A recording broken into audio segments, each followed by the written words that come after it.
இப்பொழுதும் சகோதரி இவாஞ்சலின் பால் தினகரன் அவர்கள் இயேசு அழைக்கிறார் பிரார்த்தனை கூட்டமொன்றில் வழங்கிய இறை செய்தி மற்றும் பிரார்த்தனையில் கலந்து கொள்ளுங்கள். நீங்களும் இறைவன் இயேசுவின் மகிமையை காண்பீர்கள். இன்றைக்கு ஆண்டவர் நம்மை எப்படி தெரிந்து கொண்டு ஆசீர்வதிக்கிறார் என்று பார்க்க போகிறோம். අද දෙවියන් වහන්සේ අපව කෙලෙසද තෝරාගෙන ආශිර්වාද කරන්නට යන්නේ කියන එක අපි බලන්නට යනවා.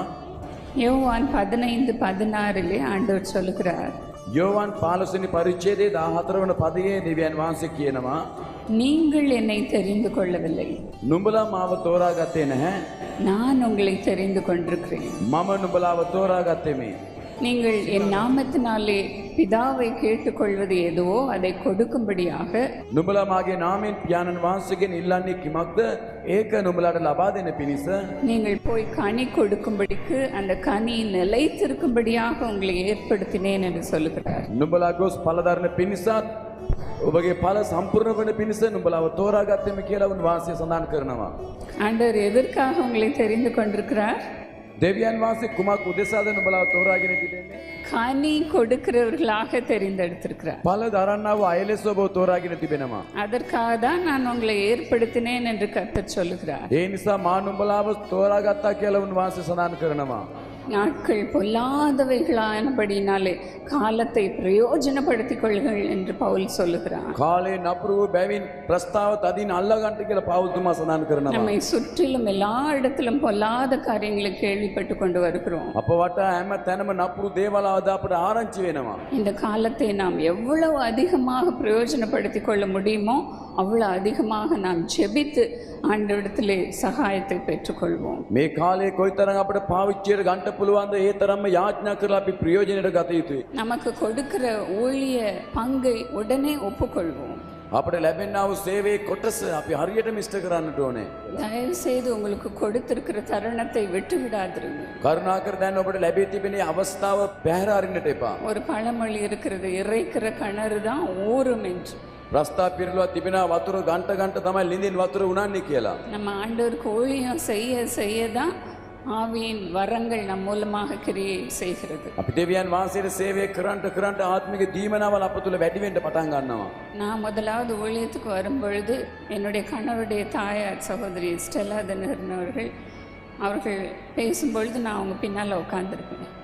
මම පළමුකට සේවයට එද්දී මගේ ස්වාමි පුරුෂයාගේ මම කතා කරද්දී මම පිටිපස්සේ වාඩි වෙලා ඉන්නවා. அப்போல்லாம் ஒவ்வொரு முறை அவங்க பேசும்போதும் என்னை இழுத்து விட்டுருவாங்க. இப்போ என் மகா இவாஞ்சலின் சாட்சி கொடுக்க போறான்னு. ඒ කතා කරන හැම විටදීම මාව ඇදලා ඉස්සරහට දානවා මගේ දියණිය එවැන්ජිලි சாட்சி දරන්න යනවා කියලා. என்கிட்ட சொல்லி இருக்க கூட மாட்டாங்க, இப்போ என்னுடைய மகள் பேசுவாள்னு சொல்லிடுவாங்க. ඒ ගැන මට කලින් දැනුවත් කරන්නේ නැතුව දැන් කතා කරයි කියලා එක පාරටම දානවා ඉස්සරහට. ஒரே பயமா இருக்கும். එතකොට බයයි හරියටම. நான் ஈஸியாக சொல்லியிருக்கலாம், என்னால் பேச முடியாது, நான் ப்ரிப்பேர் பண்ணலை என்று. මට පාසුවෙන් කියන්න තිබෙනවම ලෑස්ති වුණේ නෑ මට කතා කරන්න බැහැ කියලා. கர்த்தருடைய மகிமைக்காக இதை சொல்லுகிறேன். ස්වාමීන් වහන්සේගේ නාමයේ මහිමය උදෙසා කියන්නම්. அதிகமாக சாட்சி கொடுக்க கொடுக்க கொடுக்க கர்த்தர் என்னை நிரப்பிக்கொண்டே இருந்தார். වැඩි වශයෙන් සාක්ෂි දරන්න ස්වාමීන් වහන්සේ පුරවගෙනම හිටියා. அதன் பிறகு பெண்கள் மத்தியிலே பயன்படுத்தினார். ඊට පස්සේ ස්ත්‍රියන් අතර උන්වහන්සේ මාව පාවිච්චි කරන්න පටන් ගත්තා. வாலிபர் மத்தியிலே பயன்படுத்தினார். යෞවනයන් අතර පාවිච්චි කරන්න පටන් ගත්තා. பிறகு பெரிய கூட்டத்திலே பயன்படுத்த ඊට ஆரம்பித்தார். පස්සේ විශාල මෙහෙයන් වල පාවිච්චි කරන්න පටන් ගත්තා. கண்மலையின் தேனினால் உங்களை திருப்தியாக்குவார்.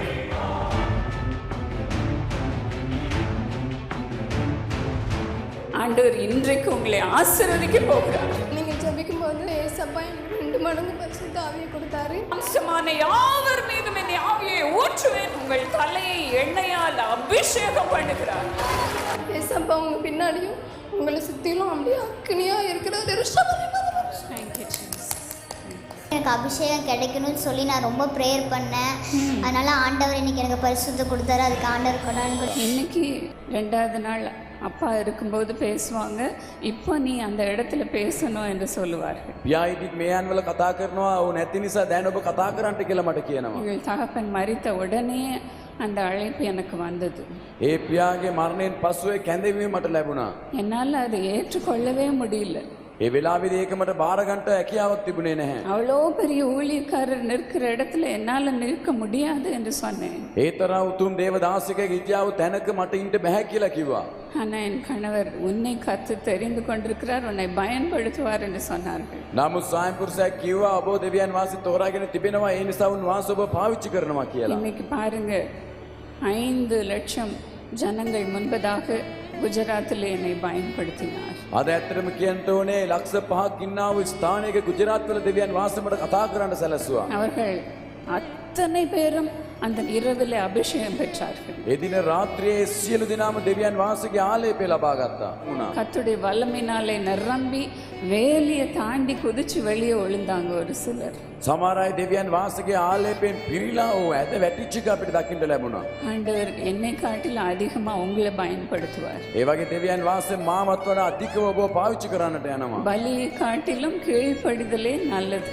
පූජාවට වඩා කීකරුකමයි දෙවියන් වහන්සේට වටින්නේ. நான் ஆண்டவருக்கு கீழ்ப்படிஞ்சதுனால இன்றைக்கு ஆண்டவர் என்னை பயன்படுத்தி வருகிறார். අපි දෙවියන් වහන්සේට කීකරු වෙච්ච නිසා දෙවියන් වහන්සේ අපි පාවිච්චි කරනවා. ஒவ்வொருவரும் ஜெப வீரர்களாக எழும்புவோம். ඔබ හැම කෙනාම යාඥා වීරයා ලෙස නැගිටලා ஸ்தானாதிபதிகளாக எழும்புவோம். ස්ථානාධිපතිවරුන් ලෙස අපි නැගිටෙමු.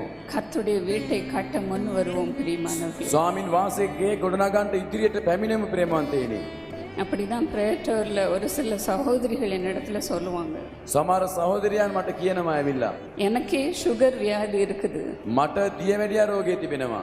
ஆனால் என்னிடத்துல டயபெட்டிஸ் இருக்கிறவங்க எல்லாம் ஜோம் பண்ணுறதுக்கு ஃபோன் பண்ணுவாங்க என்று சொல்லுவார். මට දියවැඩියා රෝගේ තියෙන අය දුරකථනයෙන් යාඥා කරන්නට කියලා කියනවලු. அழுது எனக்கு எப்படி சுகர் இருக்கிறதோ அதே மாதிரி நினைத்து மனதுருக்கத்தோடு அவங்களுக்கு ஜோம் பண்ணுவேன் என்று சொல்வார்கள். මට ඒ දියවැඩියා රෝගේ තිබෙන වේදනාවම සිහි කරලා අඬලා ඒ අය උදෙසා යාඥා කරනවා කියලා කිව්වා.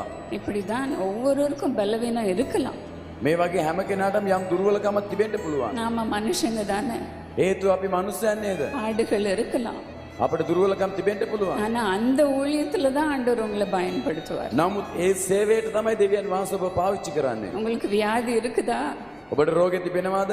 குணமாக்கும் வரத்தை உங்களுக்கு கொடுத்து வல்லமையாக பயன்படுத்துவார். සුව කිරීමේ දීවනාව ඔබට දීලා උන්වහන්සේ බලවත් ලෙස ඔබ පාවිච්චි කරන්නට යනවා. ஆகினால தைரியமா சொல்லுங்க, நானும் ஜெப வீரரா வரப்போறேன்னு.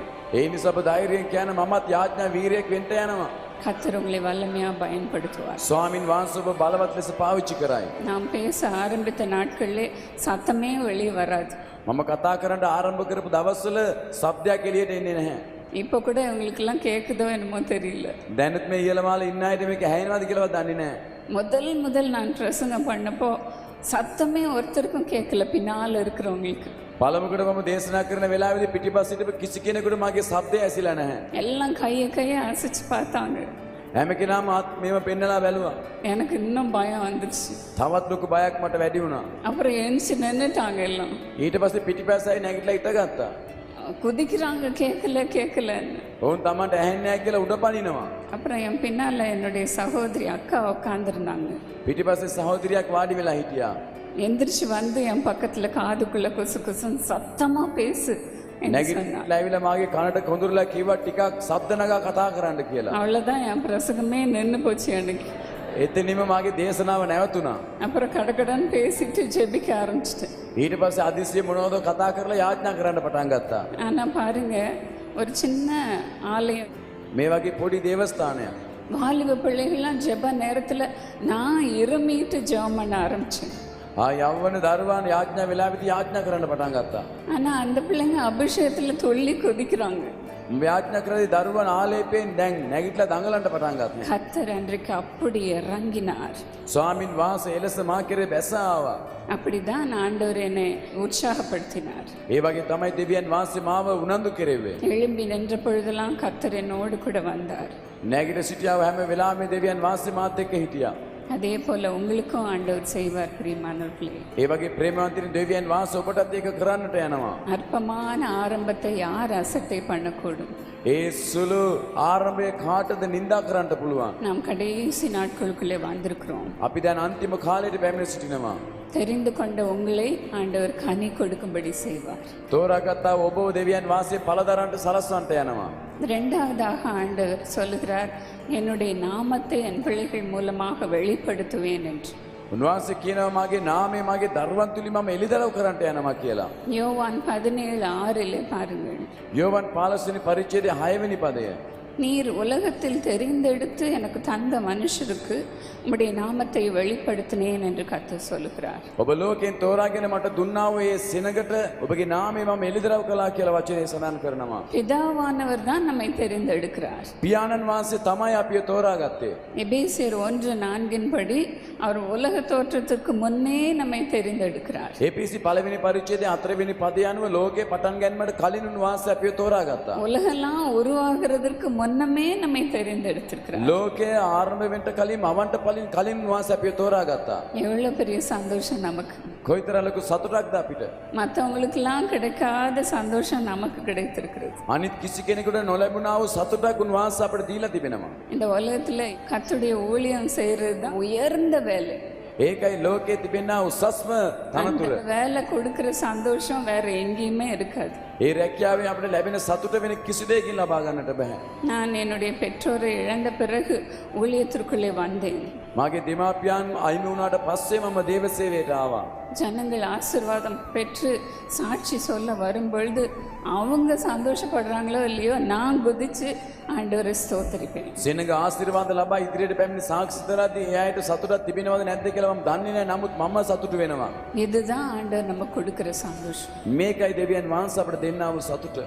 இயேசுவானவர் சொல்லுகிறார் யோவான் 17:6 யோவான் 17:6 அவர்கள் உம்முடையவர்களாய் இருந்தார்கள், அவர்களை எனக்கு தந்தீர், அவர்கள் உம்முடைய வசனத்தை கை கொண்டிருக்கிறார்கள் என்று இயேசுவானவர் சொல்லுகிறார். ඔබ වහන්සේට අයිති අය ඔබ වහන්සේ මට දුන්නා. ඔවුන් ඔබගේ වචනේ අසනවා කියලා ජේසුස් වහන්සේ කිව්වා.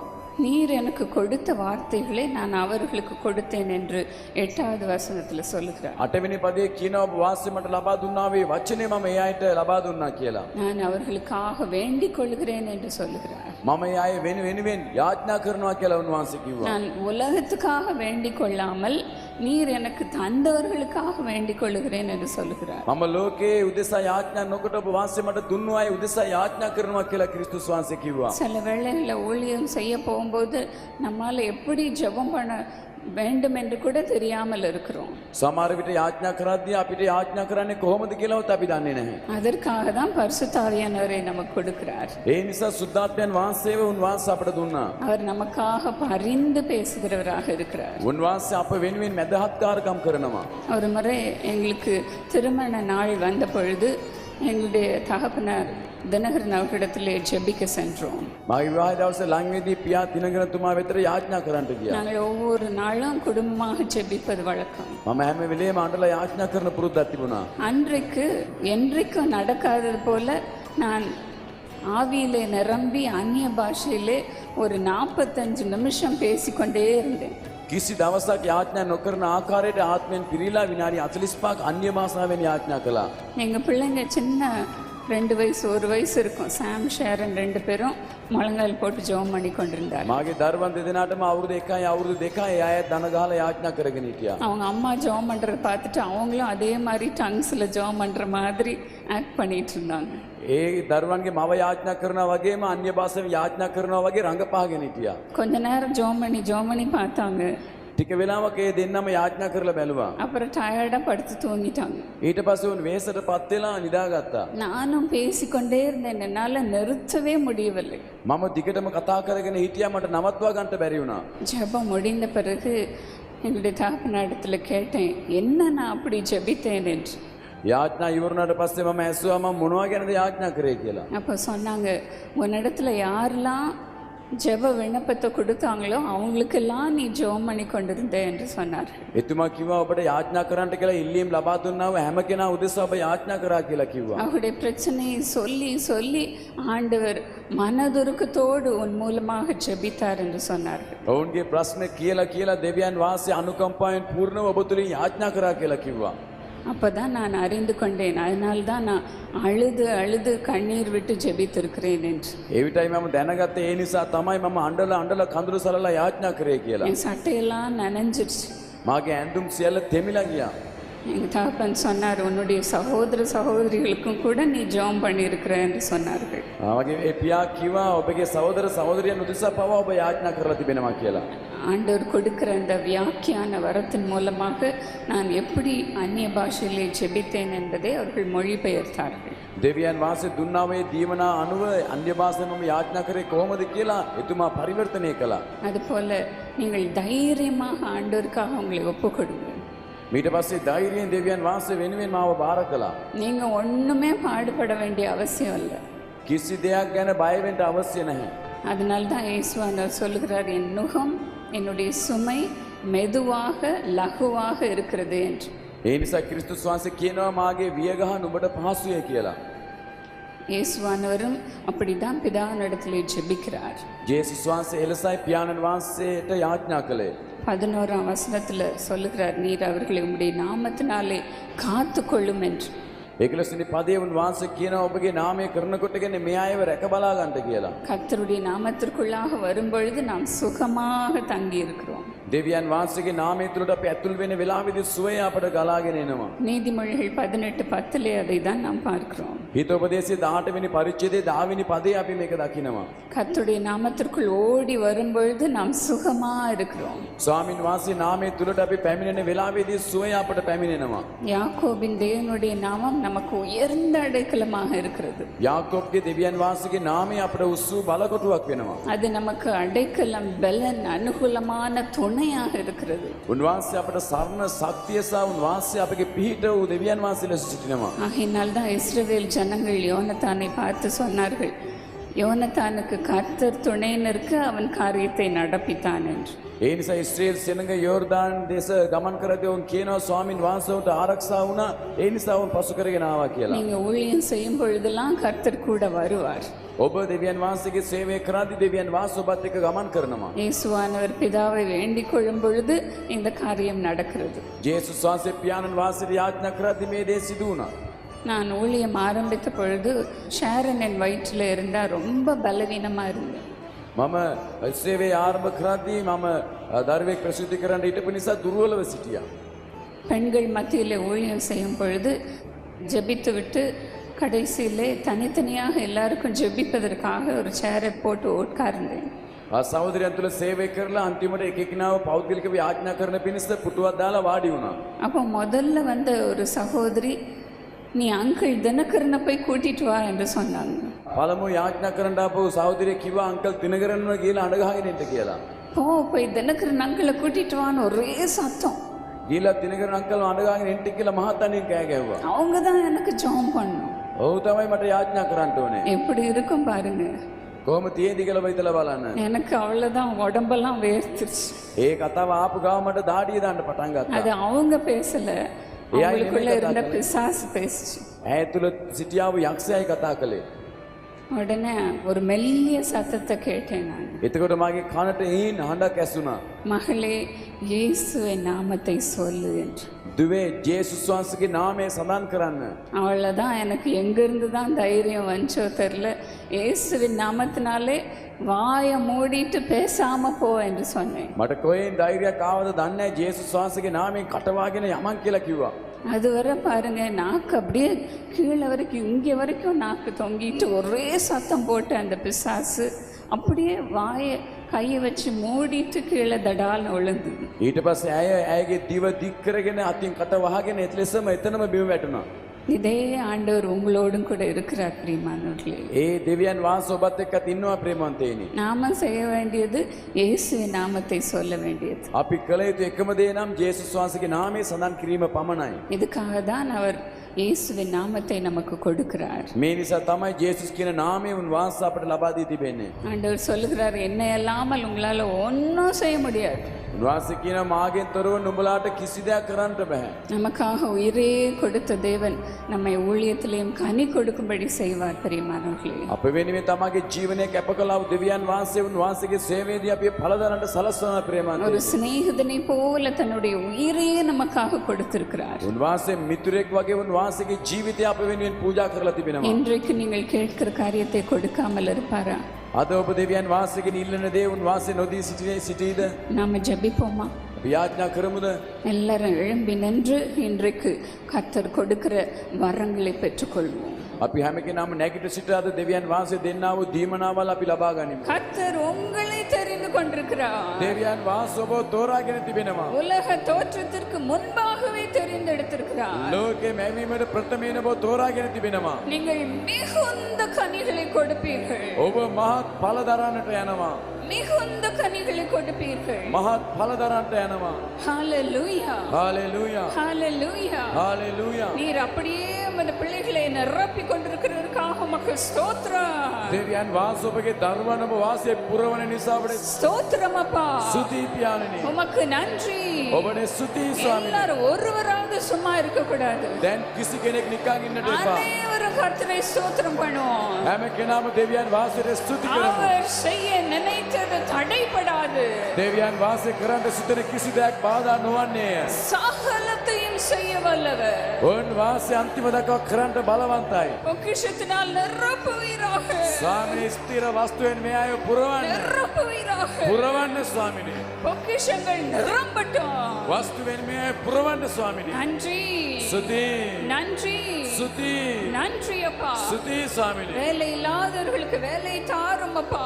රැකියාවක් නැති අයට රැකියාවක් දෙන්න ස්වාමීනි. வீடு இல்லாதவர்களுக்கு வீட்டை தாரும் சுவாமி. නිවස් නැති අයට නිවස් දෙන්න ස්වාමීනි. திருமணமாகாதவர்களுக்கு சீக்கிரமாக திருமணம் நடக்கட்டும் அப்பா. මෙතෙක් විවාහ නොවී සිටින අයට විවාහ වෙන්න සලසන්න ස්වාමීනි. அன்பு சகோதரிகளுக்கு குழந்தை பாக்கியத்தை தாரும் சுவாமி. දරු සම්පත් නැති ප්‍රේමණීය සහෝදරයන්ට දරු සම්පතක් දෙන්න ස්වාමීනි. இங்கிருந்து போகும் பொழுது ப்ரமோஷன்ஸ் விசா கோர்ட் கேஸ் எல்லாம் அவர்களுக்கு சாதகமாக வரட்டும் இயேசுவின் நாமத்தினால. මේ ස්ථානයෙන් පිටත් වෙන වෙලාවේදී අයට අවශ්‍ය කරන දේවල් එයාගේ වාසියට ඇරෙන්න සලසන්න ස්වාමීනි. நன்றி. ස්තුති ස්වාමීනි. நன்றி. ස්තුති ස්වාමීනි. யாக்கோபின் தேவன் அவர்களுக்கு உயர்ந்த அடைக்கலமாக இருப்பதாக. යාකෝබ්ගේ දෙවියන් වහන්සේ මේ අයට උස්සු බලකොටුවක් වෙන්න. Thank you Jesus. ස්තුති ජේසුනි. இயேசுவின் நாமத்தினால. ජේසුස් වහන්සේගේ නාමයෙන්.